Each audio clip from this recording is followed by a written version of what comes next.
भाइयों, हम सभी के द्वारा राम बोला को इस गांव से निकाले हुए 2 वर्ष से अधिक का समय हो चुका है और वो तभी से गांव के बाहर ही रहता है। किंतु मेरी समझ में ये नहीं आ रहा है कि ना तो हम उसको भोजन देते हैं और ना ही वो कहीं मांगने जाता है, लेकिन इसके बावजूद भी वो इतना हृष्ट-पुष्ट कैसे है? मैं भी यही सोच रहा हूँ भैया। बालक न तो गांव में आता है, न कभी उसे खाते पीते देखा, तो फिर वो जीवित कैसे है, इतना तंदुरुस्त कैसे है? क्या किसी अन्य गांव का कोई व्यक्ति तो उसे भोजन नहीं देता? क्योंकि भोजन शरीर की आवश्यकता है और वो भोजन तो अवश्य करता होगा। सच कह रहे हो अरे, वो बालक अगर हुष्ट पुष्ट है तो भोजन तो अवश्य करता होगा, लेकिन कैसे करता होगा? कौन उसे भोजन देता होगा? कहीं हमारे गांव का कोई व्यक्ति तो उसे भोजन नहीं दे रहा? इस बात का पता तो करना ही होगा और इस बात को पंचायत में भी रखना होगा। कहो किशन लाल, आज की पंचायत किस विषय में बुलाई गई है? पंच प्रमुख, हम आपके सामने उसी बालक का विषय लेके आए हैं जिसके लिए आज से 2 वर्ष पूर्व इसी पंचायत के माध्यम से इस गांव से निकालने का निर्णय दिया था। ये तो हमें भी ज्ञात है कि यह पंचायत राम बोला का संदर्भ में बुलाई गई है, किंतु पूरी बात बताओ। मैं बताता हूँ पंच प्रमुख जी। जैसा कि हम सबको विदित थे कि राम बोला हम सबके लिए और इस गांव के लिए अशुभ है, उसकी परछाई देखने से ही किसी का हित हो सकता है। यहाँ तक कि उसके कारण उसकी जन्मदात्री और पालनकर्ता दोनों ही माताओं की असमय मृत्यु हो चुकी है। हाँ, ये बात तो समस्त हरिपुर ग्राम वासियों को भी ज्ञात था। तो जब हम इस बालक को इस गांव से निष्कासित कर चुके हैं और उसके आसपास भी कोई नहीं जाता, तो चिंता का विषय यह है कि वो बालक दिन प्रतिदिन हिष्ट पुष्ट होता जा रहा है। हो सकता हो पर्याप्त भोजन कर रहा हो, इसमें चिंता की क्या बात है? यही तो चिंता का विषय है मुखिया जी। वो बालक ना तो स्वयं खाना पकाता है, ना हम में से उसे किसी ने खाना बनाते हुए देखा है, और वो जिस स्थान पर रहता है वहाँ दूर दूर तक एक भी वृक्ष कंदमूल का नहीं है। फिर वो भोजन कैसे करता है? मुखिया जी, जिस प्रकार उसका स्वास्थ्य है उसे देखकर तो यही प्रतीत होता है कि खाना तो वो अवश्य ही खाता होगा, किंतु कैसे करता होगा? कहीं किसी और गांव का व्यक्ति उसे भोजन तो नहीं दे रहा है? पंच प्रमुख जी, हमारे मस्तिष्क में भी यही विचार आ रहा है, कोई न कोई उसे अवश्य भोजन दे रहा है, और वह भी नियमित रूप से। अब तो इस बात का पता लगाना ही होगा। तो आप बताइए, आप पंचायत के माध्यम से सुनिश्चित कीजिए कि इस बात का पता कैसे लगाया जाए।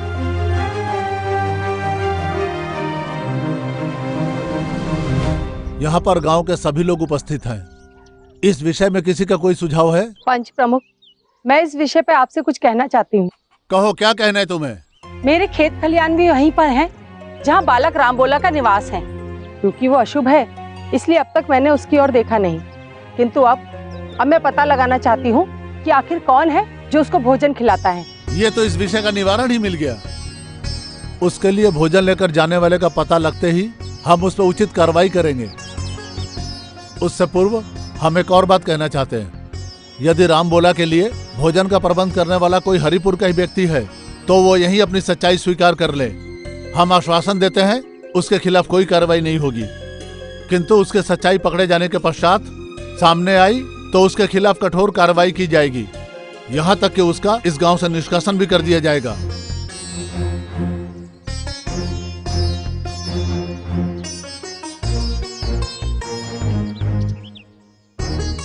कोई भी सामने नहीं आया।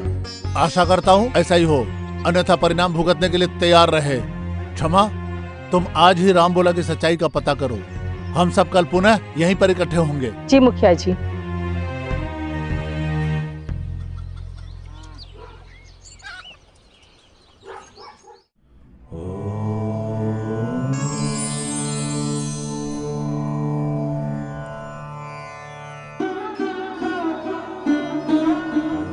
देवी,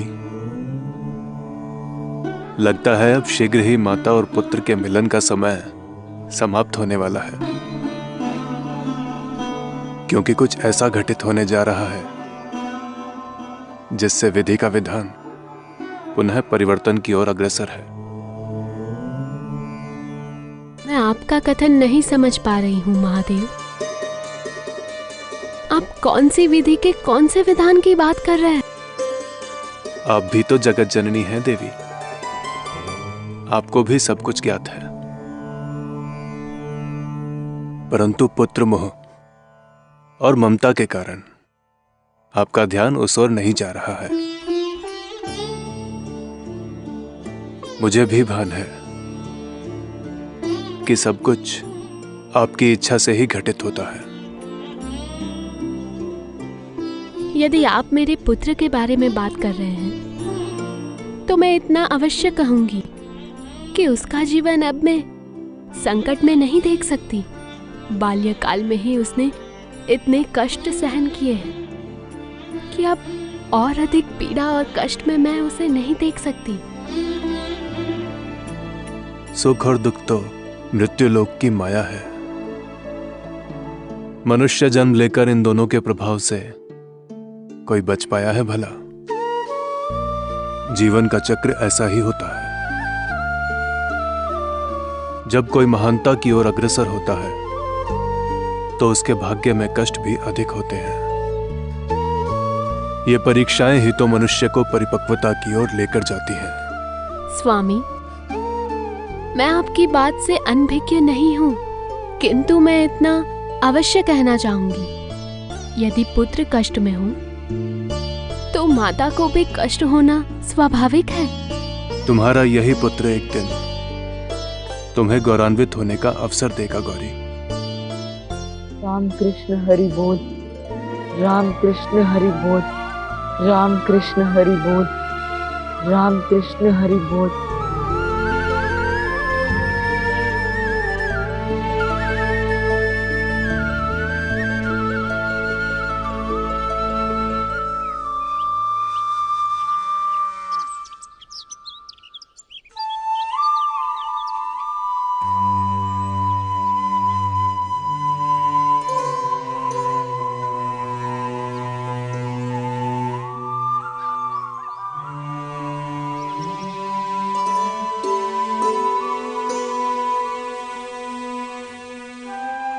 ये बालक तो परमात्मा की भक्ति में लीन है। हे ईश्वर, कैसी माया है। कहने को तो ये बालक अशुभ है, किंतु हर दम भगवान की भक्ति में ही डूबा रहता है। गांव वालों ने मिलकर इसे कितने कष्ट दिए, किंतु फिर भी ये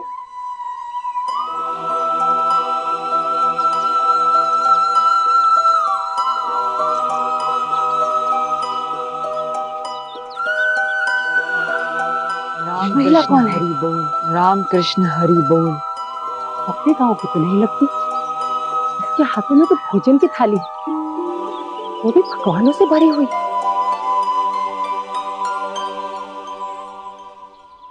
सदैव प्रसन्न रहो। चलो, भोजन का समय हो गया।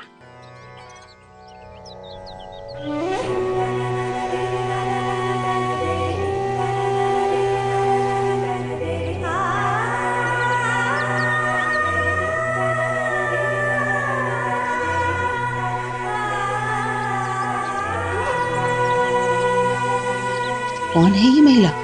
इसे पहले कभी इस गांव में नहीं देखा। निश्चित ये पड़ोस के किसी गांव की महिला है। तो क्या जब से इस बालक को गांव वालों ने निष्कासित किया है, तब से यही महिला इसे भोजन कराती है?